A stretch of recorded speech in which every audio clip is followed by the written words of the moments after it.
So I would like to welcome Ms. Ivona Secora, Senior Vice President for Europe and South Africa for Iron Mountain. Ms. Secora, thank you for being with us today. The floor is yours.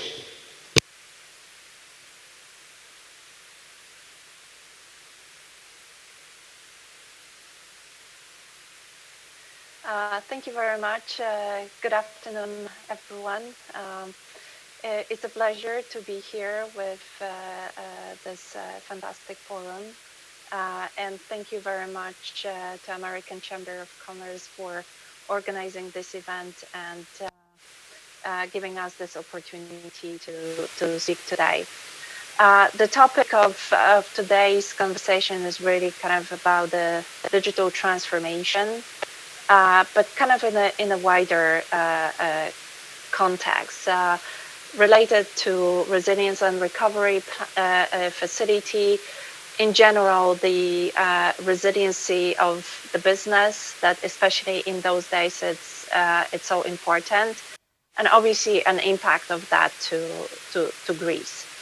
So Greece today is embarking on a digital transformation journey of the century, taking an advantage of the EU as RRF Resilience and Recovery Facility to develop an digital ecosystem will enable companies and the country to leverage this transformation opportunities in order to emerge stronger than ever before.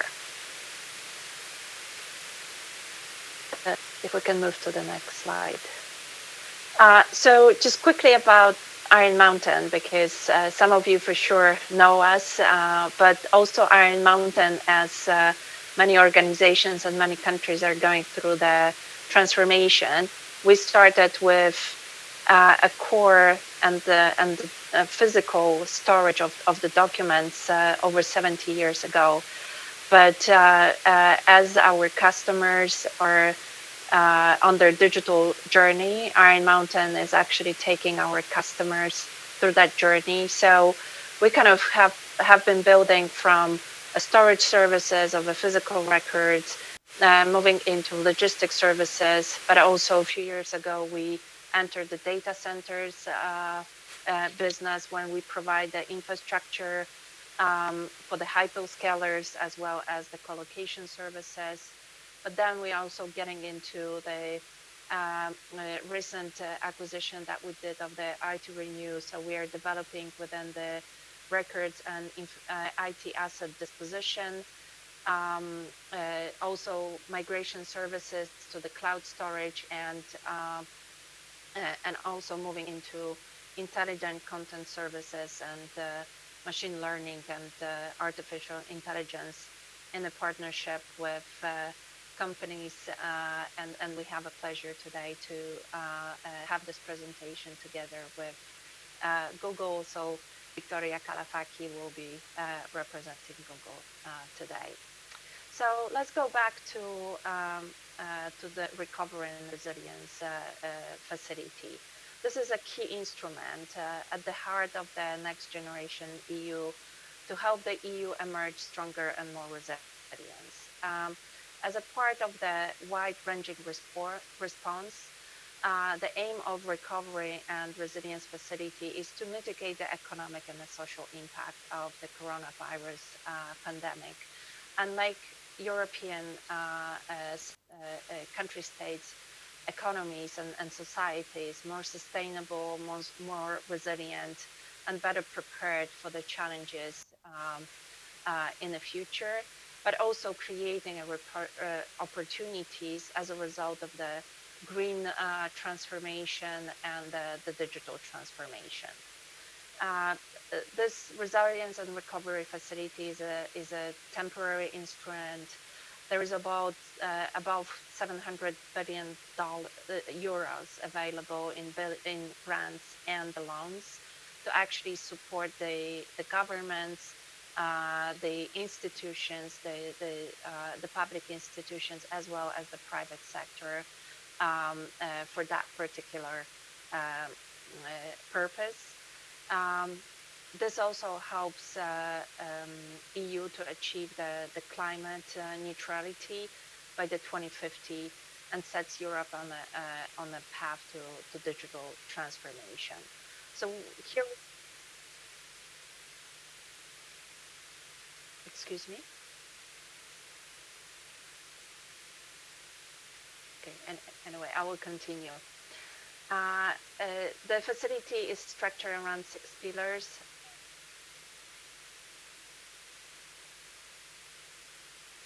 Can I ask somebody who's speaking to mute out?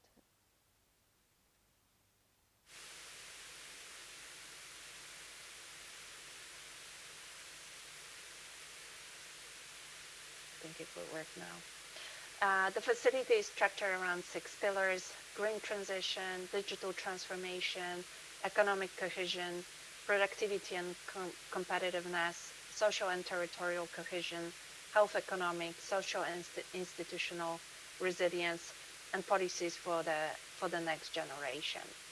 And once we talk about this recovery and resilience, on the back of the pandemic, we actually Iron Mountain, together with the Economist arm related to the market research, it's called Economic Impact.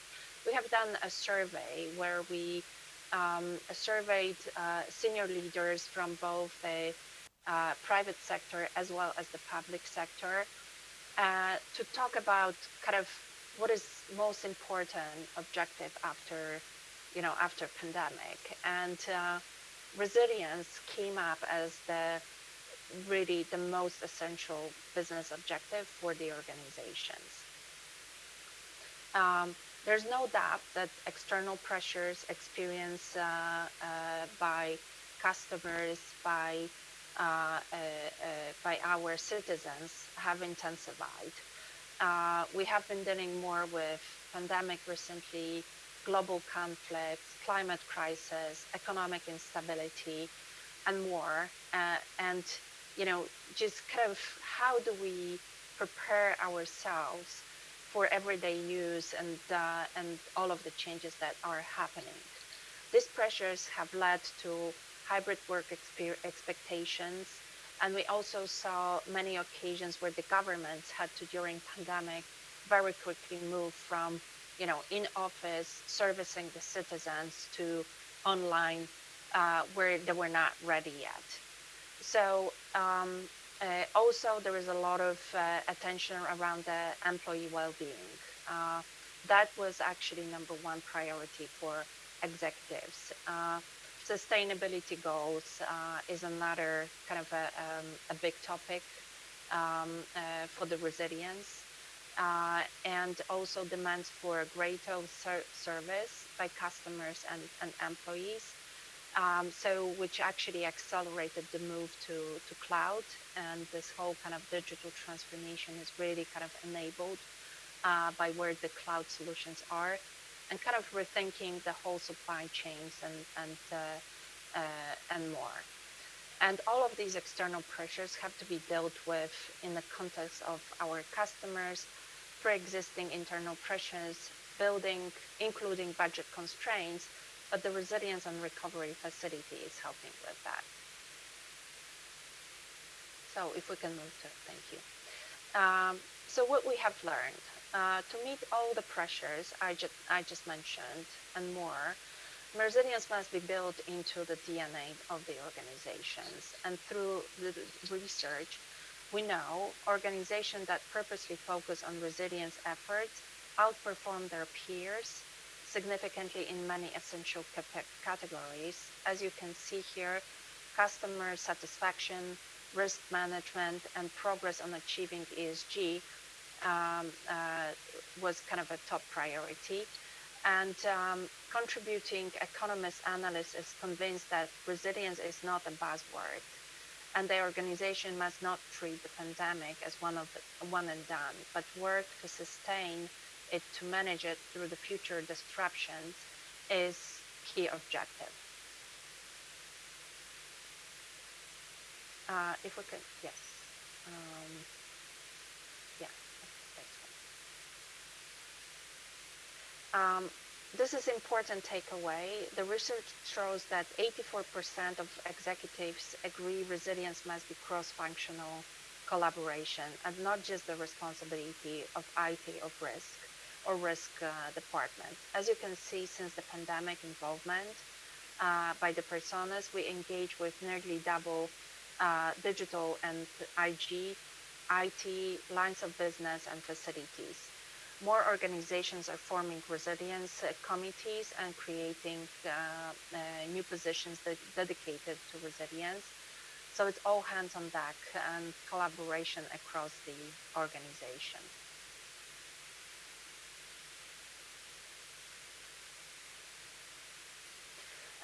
When the economist group engaged, the many findings from the survey, they identified the really key 4 pillars that are part of the modern resilience. It's digital transformation, it's workplace transformation, it is data and IT security, as well as this sustainability. And it's not just for today, but over the next 3 years. The digital transformation, 75% of the organization have increased their investment in cloud-based technology or digital tools to improve workflow automation and business processes since the pandemic. On average, organizations report 42% of boxes containing paper records across the organization should be digitized. And we see this trend, as a part even of this resilience and recovery fund or EU Digital, where we have a lot of work related to digitizing patient records, digitizing justice documents, land registries, so they can be properly preserved, properly accessed, and retained according to the right standards. With all that new big data being created and managed, if we can move to the next slide. It should surprise no one that 100% of companies are invested in ongoing monitoring and shoring up their vulnerabilities, and IT security is becoming even more and more important, especially as we are moving more data and more processes into digital. If we can move to the next slide. Workforce transformation speaks for itself. Especially during pandemic, it showed that overnight companies and the public agencies had to move from working from the office to working from home. It drove also the technology adaptation, digital transformation, but it's also about kind of the management start and how do we kind of keep people engaged and create a culture around that will be a very important part of that workplace transformation. And the last but not least is kind of ESG, which is kind of very well placed in our next generation EU. And I want to kind of also share that Iron Mountain has its own, we have our own plan in terms of ESG goals. So kind of by 2040, we pledged that we will be net zero emission. We have been tracking and reporting on our emissions for several years and have partnered with organizations like Science Based Target Initiative and RE100 to ensure we're being rigorous and that our emissions reductions efforts are grounded in science. We also exceeded current target and by 2025 achieve a reduction of additional 25% of green gas emissions from our 2019 baseline. Currently, 81% of our global electricity came from renewable sources, and we aim to be 90% renewable corporate-wide by 2025. From a waste perspective, we have recently hired a product manager to further develop our products portfolio to explore opportunities to participate in circular economy and work towards zero waste in our operations by 2040. And I also, with the services that Iron Mountain provides, we hope that organizations um, um, with their greenhouse emissions through our data centers business and the green credits that we have, as well as with our services around the IT assets lifecycle management, which is truly driving the circular economy. Um, Kind of going back to the main topic around the digital transformation and digital ecosystem. Developing of digital ecosystem that will enable companies and the country to leverage on digital transformation opportunities to emerge stronger than before. Global geopolitical challenges, turbulent environment, companies need to be very resilient.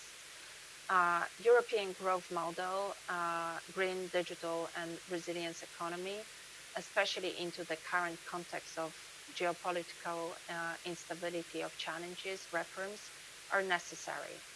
Business environment, improve the ease of doing business to support investments, modernization, and simplification of the government. And infrastructure is very important, and we need to help entrepreneurship and invest in digital upskilling to support. Here's kind of an interesting chart to see how the Resilience and Recovery Fund will be impacting the GDP growth by 2026.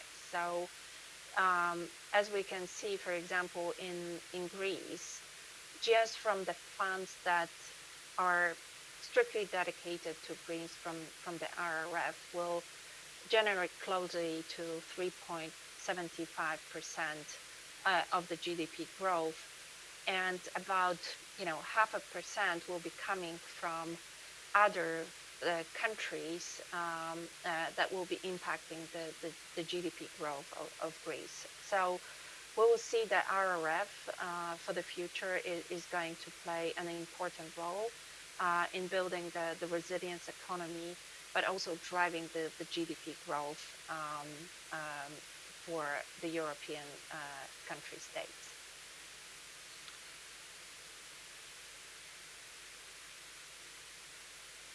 So kind of digital transformation sits atop the list of priorities for many organizations in the EU. Successful digital transformation requires the rethinking and improvement of processes and procedures. Greece is a paradigm of a digital transformation. Since the financial market crisis, Greece has achieved positive developments in this area. The country is on the lower end of digital economy and society index. However, we are witnessing a major positive developments and agility, which are key to achieve the digital leap we are expecting. Time is of an essence, and it is important that countries move quickly. Greece is actually leading the way, and it's impressive to see actually the focus of the Ministry of Digitalization and the progress they are displaying is inspirational and is changing the country and the lives of its citizens every day. And even kind of when I was at one of the conferences in Greece in July, Greece was the fastest in terms of kind of getting the RRF funds out of the European Union, which means that the progress is very fast and the country is meeting all of the requirements of the plan. Why companies like Iron Mountain are investing in Greece? It's politically stable, discipline of budgets, and modernization of the society in terms of the digitization are leading us to invest in the upward trend. In Greece, we see great investment opportunities. It is good for citizens. It is good for consumers, for government, and for the enterprise and environment. So we are kind of in the process of creating centers of excellence. The progress of the Ministry of Digital Governance is impressive. We are seeing an extremely large transformation projects being issued, and this is very important. Right now, 100% of citizens have access to medical records, and the country is working on digital identity. And I actually cheer for it that the momentum should be kept, and the funds um, uh, should be supporting this big progress. The Ministry of Digital Transformation Bible outlines a holistic digital strategy that will lead to digital transformation of the Greek society and economy. Important elements include the collaborations with the stakeholders from the public and private sector, as well as with the research and academic community and the civil society. It should be noted that the formulation of the action plan and the strategy is an open and dynamic process, as new actions will be added when needed. The digital transformation of the country is a great challenge, but also a complex and a difficult task. The rapid technology change combined with the low digital um,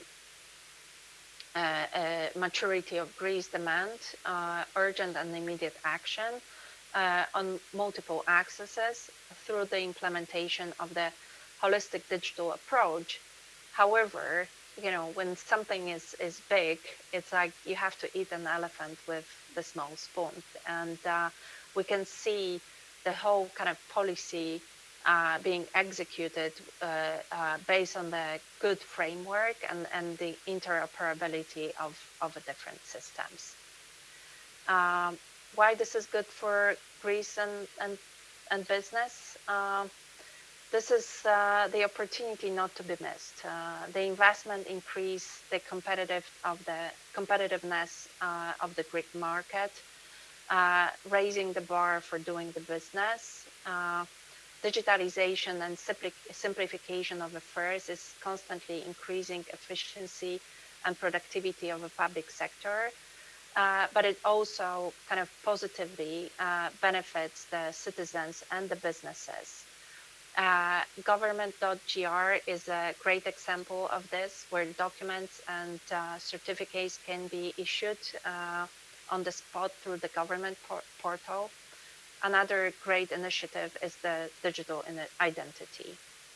Um, the focus on upskilling and digital skills is really important, and it's part of this whole kind of digital transformation. And when you have kind of an economy that it's driving the digital, it actually stops the brain drain, which was kind of a major problem for Greece, where talented and educated people were leaving the country. Digitization jobs, kind of creating the right cohesive environment for the companies to develop is a great opportunity for creating a new jobs that can help minimize the loss of the brain, help bring people back as well and keep them in the country. But it's also kind of the more people which are digitally enabled are coming back, and that population is growing, is also impacting the rest of the citizens. So it has a double positive effect. With that, I will hand over, uh, excuse me, I will hand over to Victoria, who's our kind of great partner in Greece. So Victoria, over to you. Yeah, thank you very much for that. Really interesting. And basically, wanted to start from a personal story because it really relates with what you just said and with the presentation. So I'm one of those that I'm back to my country after 8, 9 years. So I was outside of Greece in the UK for 8 years or more, and decided to move to Greece because I want to be part of this great opportunity. I want to be part of this great reimagination, and I want to be part of this success that we all vision for Greece. So when friends or partners or even colleagues, they're asking me, well, why you came back? This is why, because we can do it together. There are many things that we can do. We can imagine and we can, do things and use my experience from digital transformation projects that are happening, elsewhere, and bring it here in my country. So this is why, and we all are here to grab this opportunity and move forward. So, and we all need to reimagine ourselves how we can be and stay more competitive and make our decision. And I will start mentioning about digital transformation and what does this mean, and my experience from projects in general. And actually, digital transformation is not only the advantage of new technologies and how, let's say, government, public sector, as well as enterprise, they redesign, redefine, and uh, reimagine the relationship with citizens as well as with customers, is uh, actually how we can think of ourselves of being different, because every digital transformation is a business transformation. So it's a change that we all need to do in the things that we are currently doing in our everyday life. So when we have a project with the ministry or with the enterprise or whoever, we need to reimagine how this process needs to happen more efficient, more in a sustainable way, in a way that uh, can stay as it is for many years. Or if you decide someone to change, the change should be very easy. So I will share a little bit of the mission that I have and we have in Google Cloud, is to support the public sector in digital transformation. And I will touch base in 2, 3 topics. One of them is the sustainable development, because we don't want to have, let's say, an acceleration for 1, 2 years now that we have the recovery fund. And then not be able to stay into that growth. And the other thing is the security, digital sovereignty, because it's a topic that many countries and public sector is discussing. Having control of the data, having control of the things that they are doing, and how basically we can help them. So we'll start, mentioning 4 key pillars, let's say, that we, when building something in our cloud, we concentrate around 4 fundamental principles, which is intelligence, it's security, openness, very, important. We are building something, and we would like our partners to be open and be able to share and contribute to what we are doing. So the openness, and whatever the project is, to be open and have the openness to share, it's very, important. The collaboration and sustainable. So there are things that during the whole day and during the previous days of the event, almost all speakers they are talking about, and those are the 4 pillars and principles that we are helping our partners and government more specific to grow and use it.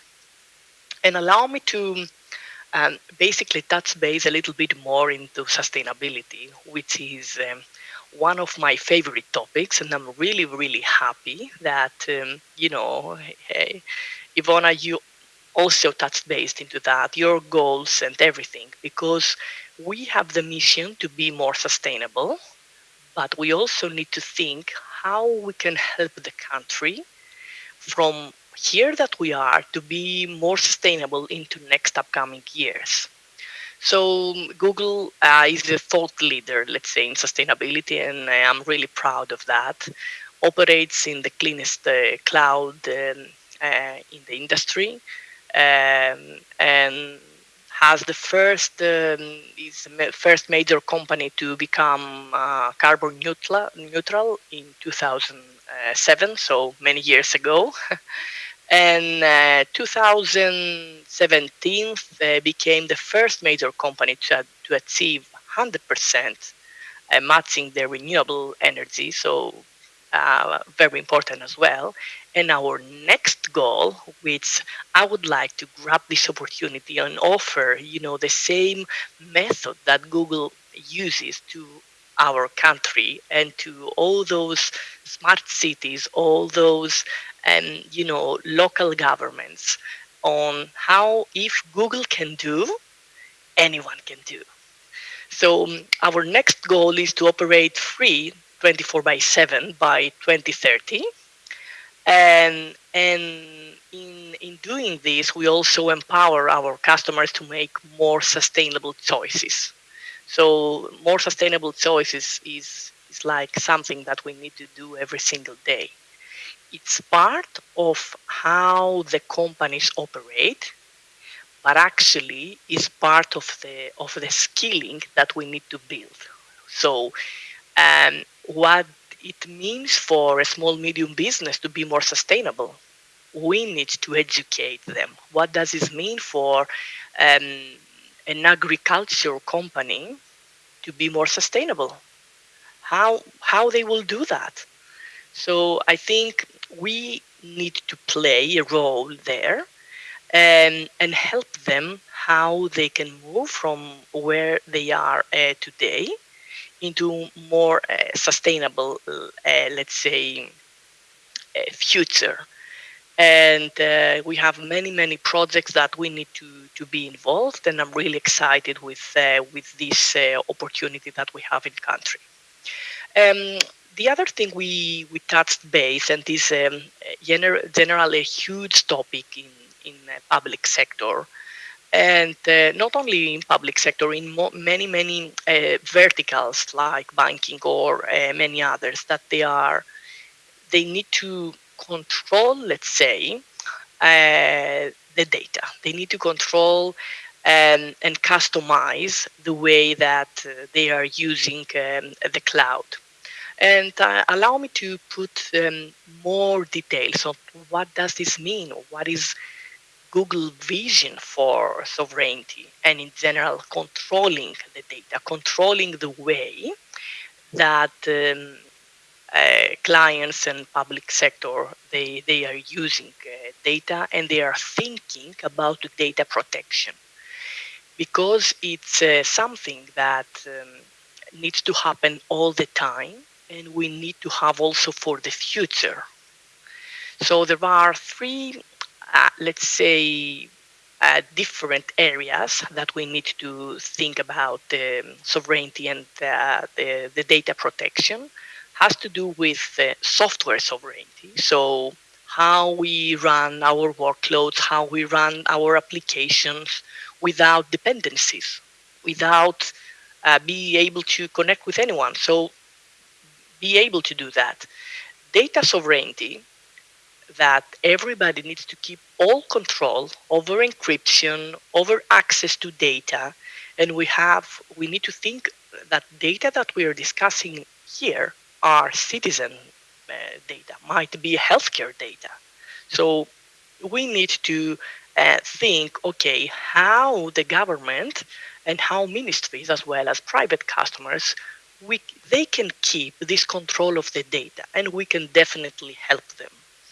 And the other, let's say, important topic is the operational sovereignty. That the people they need to have visibility of what is happening, how the process is running, the control that they giving, to different people. So this needs to be clear. It needs to be under control. This needs to be an ongoing situation, and I think cybersecurity as well as data protection and sovereignty is a huge topic. And specifically in Europe, there is an additional layer rather than in US or in other regions that we are, overprotected with data, and we are great with that. But that means that we need to create this extra layer, and together, partners, hyperscalers, government, ministries, enterprises, all of them. They need to be aware of the steps that they should do from here till the control of the data. And um, public cloud like Google Cloud is giving this opportunity. It's not that we are thinking private cloud and at the same time we need to think that we're losing control. It's the other way around. It's the opposite. We have all control over our data. And I would like to focusing into specific public sector domains that we can see not only the sustainability, not only the data protection, but in general our, let's say, successes that we have elsewhere outside of Greece, in Europe, in the US, that we have already many things that we are doing. The first one is the education. There is a specific sub-vertical within Google, which is Google for Education. There are many things that we're doing specifically for higher education schools, and there is a lot of work that we can help there, and we have already started. The healthcare, you mentioned also the healthcare, the digitization projects, and many things that need to happen from here till we can be in the area of digital transformation. There are many steps that we need to build. The first layer is how we digitize what we have right now. After, we need to design the processes and be able to do all those things. Social services, labor, and many examples here that we need to help. And it's not only the services. When a company is helping a country, we need to think also how we can contribute into the people that they don't have jobs. So what is our contribution? And this comes to skilling, reskilling for cloud services and things like that. Transportation, quite an interesting one, since there are also relates with smart cities, with pollution, with data, with analytics that we have in our portfolio, and it's an interesting topic in many areas. Workforce productivity. So we said reimagination. So we need to imagine in a hybrid world that we are all, everybody here, how we can be more productive. So how someone can be in the office, the other, in house, and have meaningful meetings, as well as with customers, and reimagine this productivity and not, force someone to be in the office. This is something that is going to happen, and we need to reimagine the government and everybody how we can enable them with workforce productivity. Cybersecurity and defense. Defense is a vertical, let's say, that they are very skeptical with the data, because the data is not something that can go outside of the country. But there are many projects, many things that technology like Google help country for cybersecurity, protect them. Basically, yesterday we announced a very big acquisition with a cybersecurity company, and in general, Google Cloud is investing the last years about $10 billion into cybersecurity. So it's a topic that definitely we can help, and we're looking forward to help more and more clients. R&D, it's something that Google Cloud is going together with R&D. We started from there. This is how the company started from research, and it's still in the blood of the company. Definitely, it's something that we keep investing. Many researchers they are using our platform for many things, from healthcare across all type of verticals, and we will keep doing that, and we are looking forward to do more.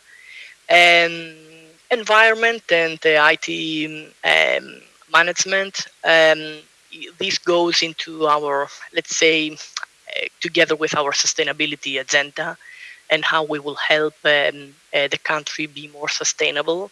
And there are many things that next upcoming weeks we will discuss and talk more about this. And justice. So also a topic that we can see, and we have many successes in the past in other countries, and we would like to bring this huge knowledge and great things that we have already done into Greece, and reimagine and imagine how we can basically do that. So I would like, let's say, to think and to close this, let's say, small presentation, telling that we are here for difficult projects. We are not here just for things that are easy to implement, and all those projects that we are discussing with RF, and be able to move the country for where we are today into a future, a brighter and more sustainable, and more digital, and easier with social services, with digital services. Those are difficult projects, and the change is always difficult. But we are here. We have done, before. We would like to offer our knowledge, our, you know, vision of helping, because this is why I'm here. This is why Google Cloud is here, and this is why we are partnering with Iron Mountain and other clients, because we would like to have a bright future for Greece, and for sustainable growth, and for reimagine the everyday life. And this is why we are all here. So those are some of the things that I wanted to touch base. And of course, I'm welcoming any type of questions, or anything that it's not clear, or you want me to dig a little bit more.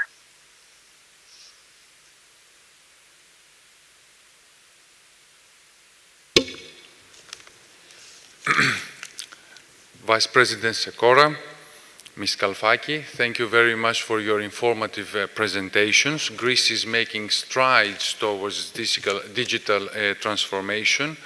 We do recognize we need to accelerate in certain bits and reach in other bits. But compared to the progress we have done in the last couple of years, we should be quite satisfied, I think, with ourselves. But there is some way to go. Με αυτήν το πάνελ, This was the last panel of this event held by the American Hellenic Chamber of Commerce in the framework of the third Thessaloniki Helexpo Forum. I would like to thank also our audience, physically or online, and rendezvous next year for the next Thessaloniki Helexpo Forum. Thank you very much, all of you.